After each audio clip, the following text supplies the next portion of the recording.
한 해의 종착역 주일이자 스가랴 말씀 강해 대장정을 마무리하는 주일이 되었습니다.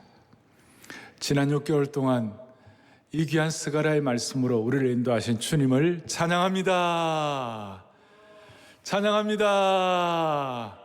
아멘. 스가랴서의 주제를 한마디로 정리하면 돌아오면 회복된다. 그렇다면 사랑하는 형제자매 여러분, 우리는 어디로, 아니 누구에게로 돌아갑니까?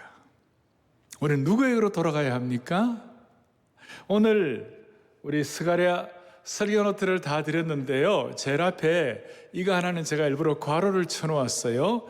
스가랴의 대주제는 돌아오면 회복된다인데 결국은 예수님께로 돌아가는 것이다. 예수 그리스도께로 돌아가는 것이다. 그래서 스가랴 1장부터 14장까지 곳곳마다 각 장에 예수님에 대해서 이렇게 표현이 되어 있는 것입니다. 1장은 우리 화석류 나무의 사이에서 붉은 말을 타고 서신 분이, 붉은 말을 타신 분이 예수님이시다. 2장에서는 청량줄을 잡으시고 성곽 없는 성읍을 약속하신 주님. 3장에서는 더러운 죄악의 옷을 입은 우리에게 깨끗한 예복을 입혀주시는 주님을 찬양합니다. 4장에서는 무한한 힘과 성령의 능력, 힘으로도 되지 아니하고 능으로도 되지 아니하고 성령의 능력을 공급하여 주시는 예수님.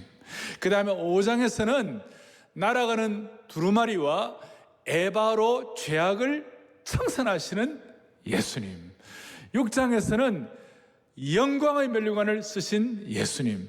7장에서는 우리에게 너희들 금식이 누구를 위하여 하는 금식이냐고 이렇게 문책도 하시고 도전도 하시는 주님. 8장에서는 거룩한 질투로 우리에게 회복을 주시는 주님.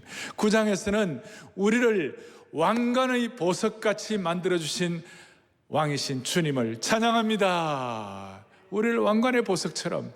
10장에서는 우리에게 봄비의 축복을 주시고 이른 비와 늦은 비에 참된 복을 주시는 분으로, 11장에서는 우리의 참목자이신 분으로, 12장에서는 이 땅에 다시 재림하시는 분으로, 13장에서는 우리를 정결하게 하는 정결의 샘을 주시는 분으로, 14장 우리 오늘 앞부분에서는 우리 모두에게 천하의 왕으로 오셔서 우리의 삶의 모든 영역을 통치하시는 예수님 찬양합니다.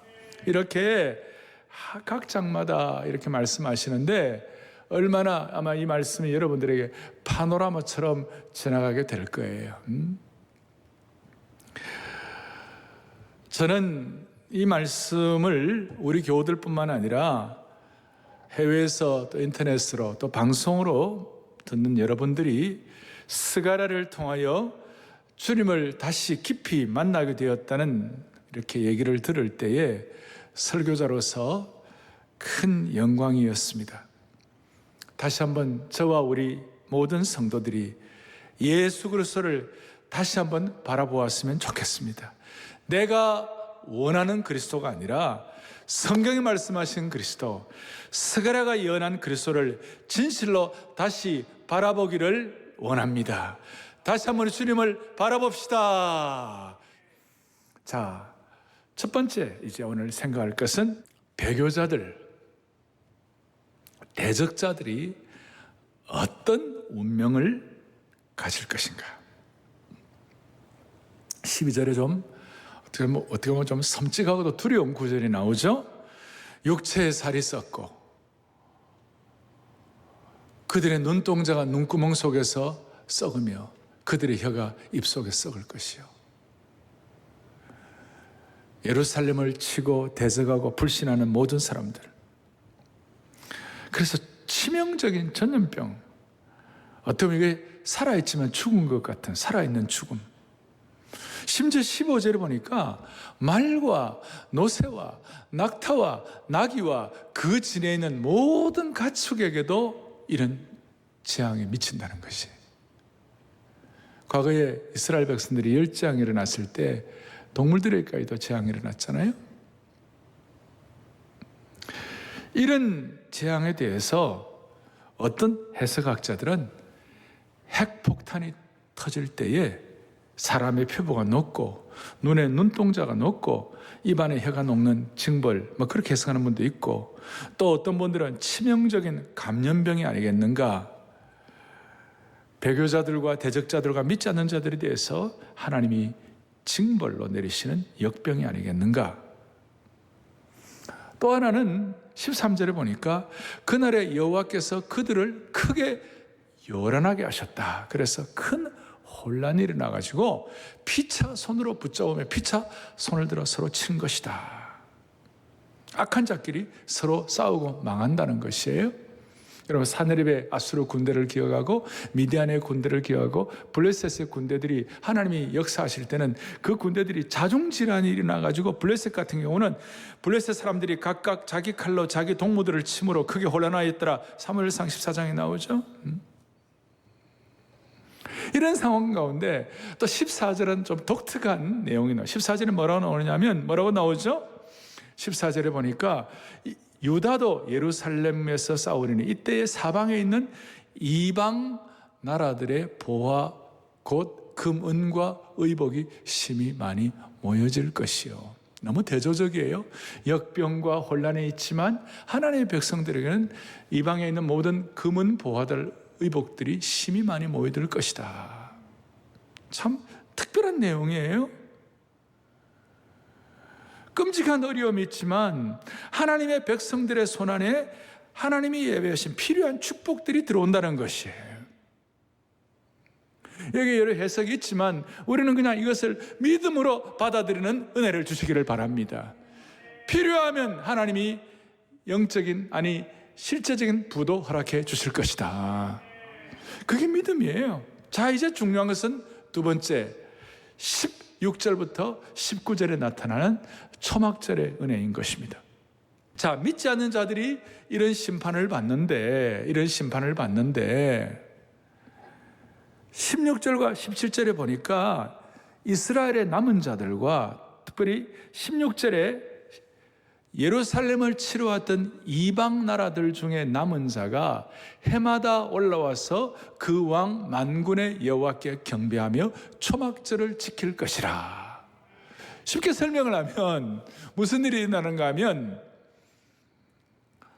이방의 남은 자들, 이방 사람들 가운데 하나님을 믿기로 결심하고 변화된 사람들이, 이 사람들이 하나님을 예배하고 초막절을 지킨다는 것이, 줌으로 들어오는 모든 분들 할렐루야, 할렐루야.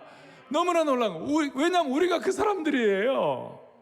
우리는 이스라엘에서 태어나지는 않았지만, 우리가 어떻게 보면 이방에서 태어났지만, 그러나 하나님의 친백성, 영적인 이스라엘이 되게 하여 주셔서 우리로 하여금 하나님을 예배하고 하나님을 경배하도록 만들으신 주님께 영광을 올려드리는 것이에요. 그리고 특별히 뭘 지킨다고요? 초막절을 지킨다고 말씀하셨어요. 이스라엘의 절기 가운데 3대 절기가 있어요. 하나는 6월절이 있고, 두 번째로는 오순절이 있고, 세 번째로는 초막절이 있어요. 6월절은 여러분 잘 아시는 대로 패스오버, 그 열장 이후에 양의 피를 문설주에 발라가지고 주님께서 넘어가게 하셨다. 패스오버. 그 다음 오순절은 6월절 이후에 49일이 지나가고 신날째 되는 오순, 신날째 되는 것인데, 이때 성령의 역사가 나왔죠. 신약의 교회가 태동이 되기 시작했어요. 그래서 신약의 교회가 새로 시작하는 오순절 성령 강림, 이걸 펜테코스트 이렇게 얘기하죠. 그리고 이 초막절은 이스라엘 백성들이 이제 그때 이스라엘 백성들의 그 달로 말하면 7월 이렇게 되지만, 사실은 우리 현재 달력으로 하면 9월 이런 추수 때 이렇게 되는 거예요. 그러니까 추수의 계절에 이 초막절은 광야 가운데서도 하나님이 어떻게 인도하시고, 그 다음에 마지막 포도와 올리브를 마지막 추수하는 그것이 너무 감사해서 이걸 가지고 절기를 지키는 것인데, 조금 더 구체적으로 들어가면 이렇게 나와 있습니다. 유월절은 과거 이스라엘 민족을 애굽에서부터 구원하시고 그리스도인들을 죄에서부터 이끌어내신 것을 기념하는 것. 그래서 여러분들 거기 나와 있으면 과거의 과거, 우리의 과거. 오순절은 우리의 현재, 우리에게 성령을 주셔서 그의 도움으로 매일매일을 살게 된 데 대해서 축제하는 것. 매일매일 오순절에 성령을 주셔서 매일매일 새로운 은혜를 주시고 하나님의 교회가 태동되는 감사하고, 세 번째, 이 초막절은 현재가 아니라 미래에 일어날 일에 대한 축제. 마지막 시대 예수님 임재하시고 예수님 재림하셔서 마지막 왕국에 대한 축제라고 말할 수가 있어요.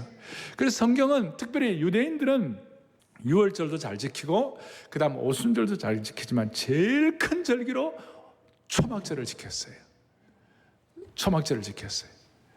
그래서 이때는 소위 추수와 함께, 추수의 은혜와 함께, 그 다음에 하나님께서 우리를 날마다, 그래서 이 사람들은 도우신다는 기념함에 해가지고 마당에다가 이렇게 나뭇가지 들어가지고 나는데, 이 초막절에 대한 여러 가지 해석들을 구약에 또 실제적으로 출애굽기 23장이나 또 레위기 23장이나 신명기 16장에 아주 자세하게 많이 나와 있어요. 아주 자세하게 나와 있어요. 그리고 이 초막절의 은혜를 제대로 확인한 것이 소위 여러분들 성벽 재건을 하고 난 다음 느헤미야 8장에 워터게이트의 부흥 수문 앞 광장에서 초막절을 지내는데 14절부터 18절까지 느헤미야 8장 14절부터 18절까지 나와 있는데요. 율법에 기록된 바를 본즉 15절에 초막을 지으라 한지라, 소위 초막절을 지키라 한지라. 그래서 16절에 아까 말한 데 출애굽기 레위기에 있었던 초막절에 대한 내용들을 16절에 같이 16절 읽어보겠습니다. 백성이 이에 나아가서 나뭇가지를 가져다가 혹은 지붕 위에 혹은 뜰 안에 혹은 하나님의 전뜰에 혹은 수문 광장에 혹은 에브라임 문 광장에 초막을 짓되 17절 사로잡혔다가 돌아온 회중이 다 초막을 짓고 그 안에 거하니 눈의 아들 여호수아 때로부터 그날까지 이스라엘 자손이 이같이 행한 일이 없으므로 이에 크게 기뻐하더라. 할렐루야. 그 지킨 은혜가 많았지만 정말로 이 수문앞 광장 내 8장에서의 그때의 초막절의 은혜가 수백 년 가운데서 가장 강력했다는 것이에요. 너무 감사했다. 그래서 18절에 보니까 에스라는 첫날부터 끝날까지 날마다 하나님의 율법책을 낭독하고 무리가 이레 동안 절기를 지키고 8째 되는 규례를 따라 성회를 열었느니라. 그래서 초막절의 은혜가 얼마나 크냐. 거기에는 일주일 내내 은혜를 받고 그 다음 마지막 날 8일째 대성회를 열었어요. 성회를. 그리고 이 초막절의 은혜를 통하여 눈물 섞인 감사가 있고 거기에 세상 사람들이 알지 못하는 제어할 수 없는 기쁨이 있고 거기에 말씀의 풍성함이 있고 무엇보다도 감격스러운 잔치가 담겨 있는 것이었어요. 이거 우리가 오늘 사모할 만하지 않습니까? 그래 저는 마음에 소원하는 거예요. 이제 연말이 되었지만 내년 한 해 동안 사랑의 교회의 영적 슬로건이 뭐냐면 하나님 아버지 온 성도들의 가정마다 일터마다 우리 성도들의 생업마다 하나님 아버지 내년 한 해 또는 초막절의 은혜를 물붓듯 부어주옵소서. 초막절의 기쁨과 감사와 말씀의 풍성함과 잔치의 은혜가 넘치게 하여 주옵소서. 초막절의 은혜가 있기를 간절히 바라는 것이에요. 제가 강원도 예수원에 가가지고 과거의 은혜를 받을 때에 R.A. 토레이 대천동 원장님이 이런 얘기를 하셨어요. 한국의 많은 교회가 부활절과 오순절은 잘 지키는데 초막절을 잘 지키는 교회가 없는 것이 참 기이하다. 그래서 이 한국 교회가, 그래서 그분은 생전에 한국 교회가 초막절을 중시하기를 원하셨어요. 그러니까 뭐 초막절을 그렇게 그대로 이스라엘처럼 그렇게 초막을 지는다 그런 뜻보다는 초막절에 나타난 그 신학적, 영적, 그 다음에 언약적 이 말씀의 그 깊이가 그대로 삶 가운데서 확인되기를 바라고 전복되기를 바라는 것이었어요. 저는 다시 한번 초막절에 주시는 은혜가 여러분들에게 넘치기를 바랍니다. 초막절에 주실 은혜의 비가 여러분들에게 쏟아지기를 바랍니다. 그 초막절과 이렇게 연결돼서 앞에 있는 것처럼 초막절에도 하나님이 이른 비와 늦은 비의 은혜를 베풀어 주시는 것입니다. 왜 제가 이 초막절에 이 연결된 걸 가지고 비를 얘기하는가 하면 바로 이어서 17절에 초막절을 지키려고 했는데 17절에 뭐라고 나와있냐면 땅에 있는 족속들 중에 그 왕 만군의 여호와께 경배하러 예루살렘에 올라오지 아니하는 자들에게는 뭘 내리지 아니하더라? 비를 내리지 아니하더라. 반대로 초막절을 지키는 자에게는 은혜의 비를 내리리라. 그리고 비를 내리지 아니하는데 독특한 18절과 19절에서 독특한 내용이 나오는데 애굽 족속이 나와요. 애굽 족속이 올라오지 아니할 때는 비 내림이 있지 아니하리니 여호와께서 초막절을 지키러 올라오지 아니하는 이방 나라 사람들을 치시는 재앙을 그들에게 내리실 것이라. 그리고 애굽 사람이나 이방 나라 사람들이나 초막절을 지키는 자, 초막절을 지키지 아니하는 자, 초막절을 지키러 올라오지 않는 자가 받을 벌이 그러하니라 그랬어요. 그러니까 초막절을 지키지 아니하는 자에게는 애굽이 받았던 그런 재앙들을 받을 뿐만 아니라 아까 12절부터 15절에 나오는 그런 재앙들이 그들에게도 그대로 임하리라 그랬어요. 자, 이게 무슨 말이냐면 여러분 성경부터 함께 똑똑히 제 얘기를 좀 집중을 해주세요. 자, 줌으로 들어오는 모든 분들, 오늘 이 방송을 듣는 모든 분들, 이 초막절의 은혜를 지키지 않는 자들에 대한 대표로 애굽 족속을 얘기를 했는데 거기에 은혜의 비가 연결이 되어 있는데 애굽 족속의 특징은 뭐냐면요, 하늘에서 내리는 비를 의지하지 않았어요. 우리는 비 안 내려도 괜찮다. 왜냐하면 애굽의 사람들은 나일을 의지한 사람이었어요. 나일강의 범람을 가지고 그들은 곡식을 이렇게 경작을 했고 이렇게 했기 때문에 그들은 나일강의 신이었어요. 나일이 신이었어요.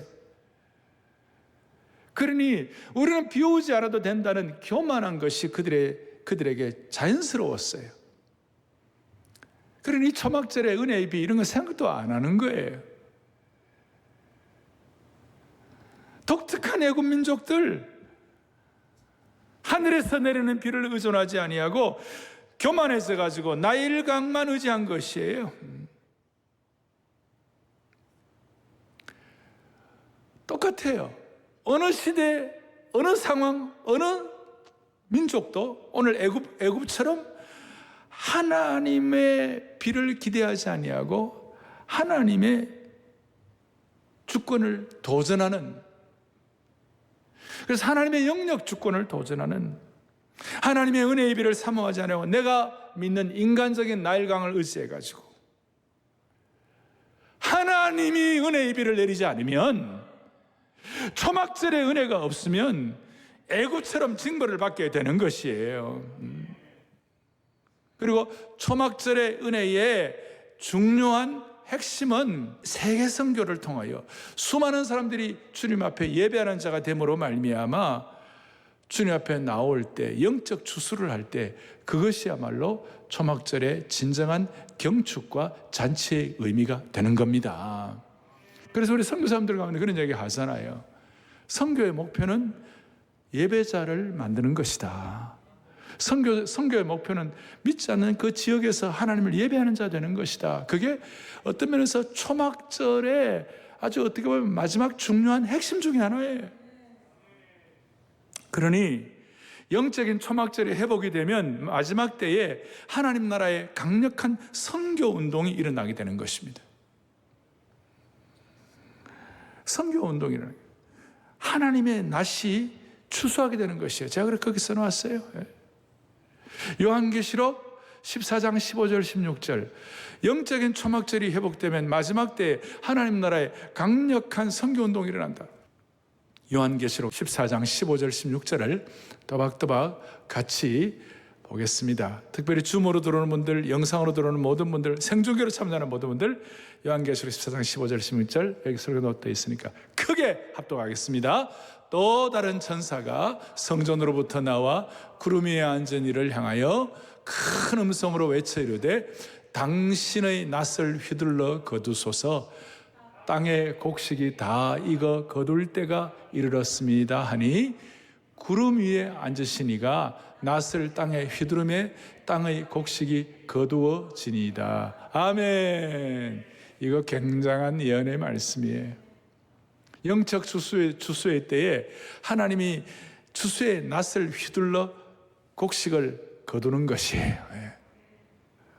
자, 이제 이 초막절의 은혜가 결정적으로 초막절의 은혜가 클라이맥스로 올라간 것이 언젠가, 가장 실제적으로 우리에게 보여주는 건 언젠가, 그게 바로 요한복음 7장 37절부터 39절이에요.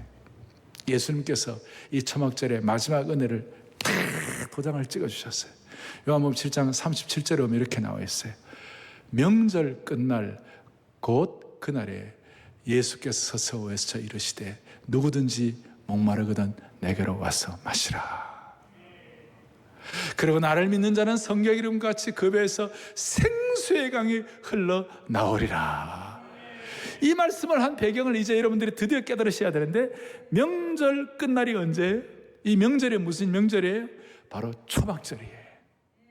이 초막절 끝날이라는 것은, 초막절은 일주일 동안 초막절을 행하는데 어떻게 행하는가 하면요, 매일마다 이 제사장들과 수많은 사람들이, 레위 사람들이, 많을 때는요 3천여 명의 이 레위 족속들이 말이죠, 3천여 명이 대표적으로 황금 항아리를 가지고 또 그릇들을 가지고 실로암에서 물을 길어서 예루살렘 성전으로 갖고 올라오는데, 예루살렘 성전 앞에 있는 큰 바위에다가 그 물을 부어요.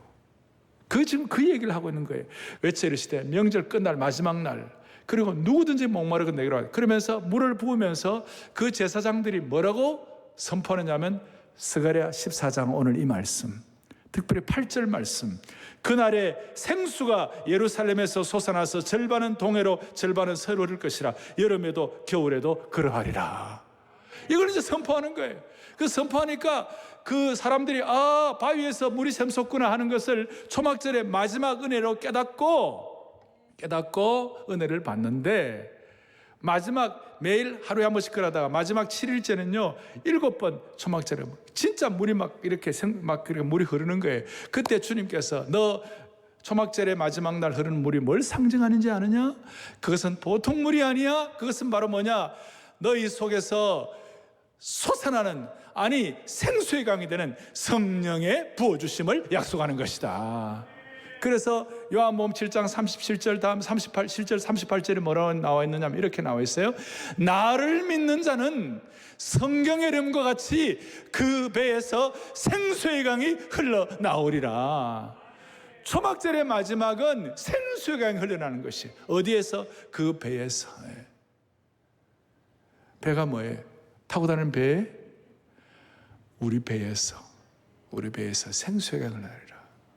이거는 우리 배는 단순한 배가 아니라 이제 앞으로 예루살렘 성전, 오늘 이것은 스가랴가 스룹바벨 성전 회복에 중요한 것인데 이 성전과 연결되어 있는 거예요. 성전의 회복, 우리의 육신의 배가 아니라 우리는 걸어다니는 성전, 너희는 하나님의 성전인 것을 알지 못하느냐? 그래갖고 성전 회복을 통한 생수강이 흘러나오리라. 이 초막절의 은혜의 마지막에는 성전 회복이에요. 할렐루야. 저도 이걸 깨닫고 너무 감사가 된 겁니다. 성전 회복이. 그래서 세 번째 로마 numeral number 3, 로마 숫자 3번째 뭐라는, 초막절의 은혜로 성전을 회복하는 것이다. 20절과 21절에, 거기에 20절과 21절에 여호와의 전이란 말이 두 번 나와요. 여호와의 전. 21절에도 여호와의 전. 뭐냐면 여호와의 전의 회복이에요. 스룹바벨 성전의 회복이에요.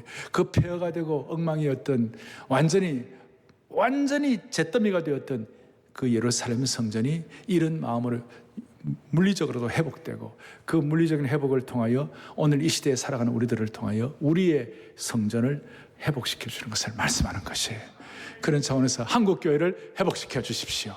우리가 여호와의 성전이 회복되게 하여 주십시오. 그래서 하박국 선지자는 회복된 여호와의 성전에서 오직 여호와는 그 성전에 계시니 온 천하는 그 앞에서 잠잠할지니라. 에스겔 48장에도 보면 그 사방의 합계는 18,000척이라. 그날로는 그 성읍의 이름을 여호와 삼마라 하리라. 여호와 삼마라는 뭐냐? 여호와께서 거기 계시다, 그 뜻이에요. 사랑의 교회 모든 성도들, 이 말씀을 듣고 방송을 듣는 모든 성도들, 가정마다 여호와 삼마의 축복이 있기를 바라는 겁니다. 여호와 삼마, 하나님이 거기 계신다, 성전이 회복되었다, 그런 뜻이 될 수가 있는 것입니다. 그럼 구체적으로 성전이 회복된다는 것은 어떤 뜻입니까? 20절과 21절에 두 가지를 말씀하는데, 하나는 뭐냐? 여호와께 성결이다. 20절에 여호와께 성결이다. 그날에는 말방울에 이르기까지 여호와께 성결이라 기록될 것이라. 말방울, 여러분, 말을, 그 전쟁의 말은 별로 거룩한 것이 아니에요. 말방울은 아무 하찮은 것이에요. 그런데 여러분, 여호와께 성결이란 거, 카도시 라도나이라고 그러는데, 카도시 라도나이라고 그래요. 이건 제가 한 번 더 말씀드릴 기회가 있을 거예요. 여호와께 성결이라는 것이 본래는 제사장의 금패, 제사장의 관의 금패에다가 여호와께 성결, 이렇게 기록된 것인데, 이 말방울이 하나님의 여호와의 성물이 되어가지고 여호와께 성결이라고 기록되는 것이에요. 비천한 것, 미미한 것, 아무것도 아닌 것, 오염된 것, 더러운 것, 사악한 것이 하나님께 거룩해지는 것, 성결이 된다는 것이에요. 그걸 좀 더 구체적으로 20절 21절에 뭐가 나오느냐? 솥이 주발이 될 것이다. 20절에 여호와의 전에 있는 말방울도 여호와께 성결이요, 그 다음에 모든 솥이 제단 앞 주발과 다름이 없을 것이니. 이 솥은 뭐냐면 아주 천한 거예요. 아주 그 예루살렘에 있는 성전에 있는 기물들 가운데 제일 천한 것이었어요. 그냥 고기 삶고 그 다음에 재 옮기고 이 정도예요. 그런데 주발은 뭐냐면 보혈 주발이에요. 저기는 어린 양의 피의 주발이에요. 제일 거룩한 거예요. 그러니까 천한 솥이 거룩한 주발이 된다는 뜻이에요. 너무 놀라운 거예요. 말방울이 여호와의 성결이 되고, 그리고 천한 솥이 거룩한 보혈의 주발이 되고, 그게 여호와의 전의 회복이 되는 겁니다. 그래서 그야말로 드디어 출애굽기 19장 6절, 창세기 다음에 출애굽기 19장 출애굽기의 주제인 너희는 내게 대해 제사장 나라가 되고 모두가 다 너는 거룩한 백성이 되리라. 이 말씀이 드디어 스가랴 14장 이 부분에서 이루어지는 것입니다. 여호와의 전이, 그 속된 말방울이 여호와께 성결이 되고, 천한 솥이 거룩한 보혈의 주발이 됨으로 말미암아 거룩한 백성이 되는 것, 소위 거룩함의 보편화, 모든 백성들이 거룩하게 되는 것, 보편적인 거룩함이 나타나게 되게 해주셔서 거룩함의 평준함, 거룩함의 일상화, 우리가 말하는 대로 첫 시간에 제가 얘기한 대로 아브라함 카이퍼의 모든 우리의 삶의 현장이 거룩한 영역 주권이 성취되게 된 것입니다.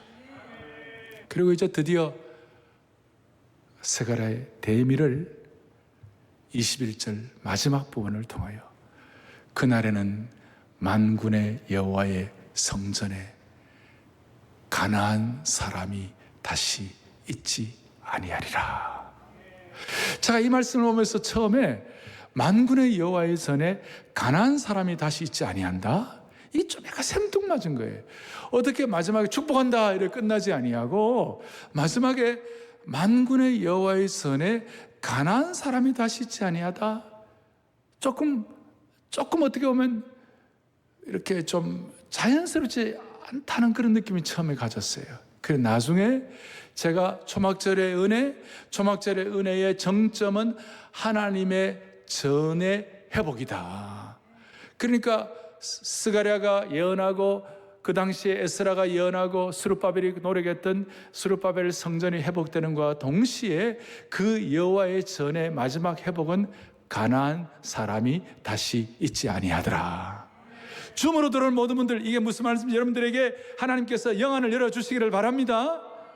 사랑의 교회 성도들은 말씀 자체로 은혜를 받았으면 좋겠어요.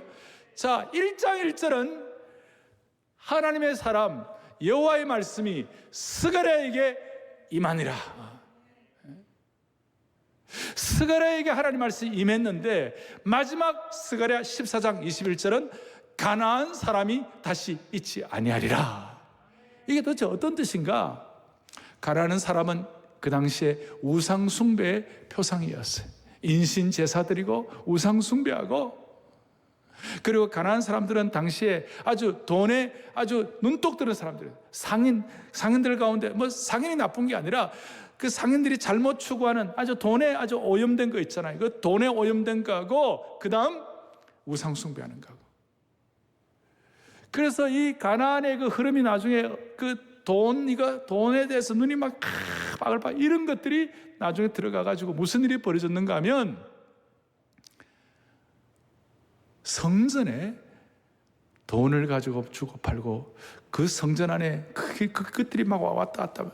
이것이 나중에 그대로 이어져서 예수님 시대도 예루살렘에서 헤롯의 성전, 예루살렘 성전에 무슨 일이 일어났습니까? 성전을 저 돈으로 오염시켰어요. 주님이 채찍을 들고 성전을 정결케 하고 하나님께서 이런 오염된 가나안의 그 속성에 흐른 그 사울 시대 때 있었던 그 수많은 가나안에 오염된 그런 모든 문화에 접목된 이 모든 것들을 주님이 정결케 하시니라. 그런 의미로 오늘 우리가 스가랴 말씀 마지막을 받을 때 가나안을 정리하시고 성전에 다시 가나안이 있지 않더라 하는 이 내용들이 오늘 우리의 삶 속에도, 걸어다니는 성전 우리의 삶에도 이 마지막 송년 예배 때 하나님 우리에게도 정결의식 정결케 하여 주시옵소서. 우리의 마음에 마지막 남은 오염된 부분을 정결하게 하여 주옵소서. 그럴 때 초막절의 은혜가 한결같이 우리의 삶을 이어가게 만들어 주실 것입니다. 제가 81년도에 대학부 수양회를 수원에 있는 흰돌산 수양관에 수양회를 갔어요. 갔는데 그때 대학부 내에 약간 갈등이 있었어요. 그 영파하고 지성파가, 큐티파하고 기도파가 서로 좀 갈등을 일으켰어요. 그래서 저는 마음이 좀 괴로워서 제가 책임자니까 그 예배당 앞에서 조금 언덕 쪽에 바위가 있었어요. 거기 올라가고 기도를 하는 거예요, 낮에. 그 기도를 하고 내려왔는데 보니까 마당에 버스가 하나 서 있어요. 보니까 사라의 교회 순장 수양회를 위하여 순장들이 한 40여 명 버스를 타고 오셨어요. 옥목사님 거기 계셨어요. 날 보더니 오영재 반갑다 그러더니 어이 오영재 오늘 순장 수양회 설교해요 그러더라고. 내가 깜짝 놀란 거예요. 그때 제 나이 25, 26일 때인데 목사님 제가 어떻게 설교를 합니까? 설교해. 뭐합니다. 해. 그래 그때 알겠습니다. 그러고 그때 제가 지금도 그때 그 말씀 전한 핵심을 제가 기억을 해요. 그것이 뭐냐면 80년대 초반에 한국 교회 젊은이들에게 우리가 더 은혜로운 어떤 영적 성장 자료를 하나 만들자. 그렇게 해서 저희가 미국에서 나온 그 좋은 그 북릿 조그만한 그 소책자를 번역하기 시작했어요. 그 중에 하나가 내 마음 그리스도의 집이라고 My Heart's Christ Home이라고 로버트 멍이라는 분이 책인데 그걸 이렇게 그때 저희들이 번역을 했어요. 그 번역한 그때 받은 은혜들과 그걸 제가 그때 가지고 설교한 기억이 나. 핵심은 이거예요. 내 삶의 서재, 읽는 책, 내 삶의 주방, 이 주인공이 거실, 작업실까지 주님께 다 내어드렸어요. 은혜 받고. 나름대로 자기의 삶의 서재와 주방과 거실과 작업실 영적으로도 다 해석을 하면 돼요. 다 내어드렸으니까 나름대로 나는 주님 앞에 은혜 받고 주님께 나를 드리고 살고 있다. 그런데 뭔가 마음이 좀 찜찜한 거예요. 하나님께서 너 오락실은, 너 침실은 그렇게 말씀하는 것 같아서 자기의 오락실과 침실도 내어드렸어요. 자기 즐거워하는 것과 침실도 주님의 통찰에 있음을 고백하고 내어드렸어요. 그래서 이제 그리스도인으로 좀 제대로 성숙하게 사는 은혜를 주시구나 이런 생각을 했어요. 그런데도 불구하고 계속 해결이 안 되는, 이 정도면 모든 영역을 주님께 드린 것 같으니까 충분하지 않겠는가라고 생각했는데 이상하게도 뭔가 자신이 불편한 거예요. 뭔가 미심쩍이고 뭔가 마음이 이렇게 뭔가 불편한 거예요. 알고 보니까 저 2층 그 다락방에 있었어요. 네모지고 자그마한 벽장에 있었는데 거기에 자물쇠를 채워가지고 그 벽장에는 보잘것없는 나름대로 개인적인 물건이 몇 가지가 있었는데 이것은 아무에게도 알리고 싶지도 않고 심지어 예수님께도 보이고 싶지 않는, 예수님께도 말씀드리고 싶지 않는 그런 벽장 그 열쇠, 그걸 주님이 내어놓으라는 것 같아가지고 이 주인공이 막 화가 났어요. 주님, 내가 서재, 주방, 거실, 작업실, 오락실, 침실까지 다 내어드렸는데 이 마지막 작은 벽장 이거는 그냥 나 좀 놔둬도 되지 않겠느냐고, 주님 이거 너무한 거 아니냐고. 그래도 주님은 그 내놓기를 원하셨어요. 그 벽장의 열쇠를 마지막 주님께 내어드리는 그 순간 신앙의 새로운 문이 열리기 시작한 것이었어요. 그걸 제가 말씀을 드렸는데 오늘 식으로 말을 하면 가난한 사람을 정리한 거예요. 마지막 남은 부분을 처리하는 것이에요. 마지막 남은 냄새나는 걸 정리하는 것이에요. 사랑하는 교우들이요, 이럴 때 가난과 속 같은 말방울 같은 인생이 제단의 주발이 되고 마지막 내 남은 성전의 청결함을 주님이 허락해 주시는 것입니다. 우리는 흔히 생각하기에 주님 이거 움켜쥐는 거 마지막 내놓으면 내 인생 기쁨과 즐거움을 다 주님이 앗아가는 거 아닌가 이렇게 생각할 수 있지만 그렇지 않아요. 여러분, 이거 오늘 결심하고 나머지 마지막 부분 하나님께서 뭔가 생각 이거 내놓으시면 여러분들 주님 앞에 벽장 열쇠 드리면 하나님은 하나님이 예비하신 초막절의 풍성한 은혜로 부어주시는 것이에요. 세상 사람들이 알지 못하는 기쁨과 눈물 섞인 기쁨과 그 다음에 감사와 잔치와 말씀의 풍성함으로 여러분들을 채워주시는 줄 확신하기를 바랍니다. 바랍니다. 지난 6개월에 스가랴 강해를 이렇게 마무리하게 하신 주님을 찬양합니다. 결론을 내리겠습니다. 스가랴는 포로 생활에서 돌아와가지고 보니까 현실이 너무 척박했어요. 영적으로나 신앙적으로나 실제적으로 마치 무슨 큰 절벽 앞에 서 있는 느낌이었어요. 그럴 때에 대부분의 사람들은 적당히 선지자 노릇하고 적당히 살다가 적당히 안주할 수도 있었지만 스가랴는 그러지 않았어요. 어떻게 하면 좀 이거 넘어볼 수 없을까? 어떻게 하면 좀 해결할 수 없을까? 그야말로 액을 벗고라고 아등바등하고 박박 끼었어요. 그럴 때 주님은 스룹바벨 성전 지어주시고, 스가랴의 성전 처음에 스가랴는 심지어 성전 짓는 거 16년 동안 금지하고 다 못했지만 하나님께서 스가랴를 다시 한번 완성시켜 주셨어요. 오늘 우리의 마음의 성전을,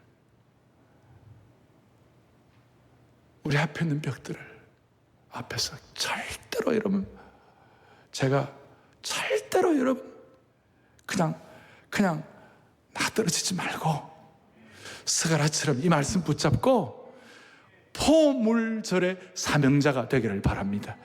포물절이란 말은 뭐냐면 포기하지 말고 물러서지 말고 절망하지 말고, 아니 우리의 생애 온통 생애 가운데 결코 포기하지 말고 결코 물러서지 말고 결코 절망하지 말고.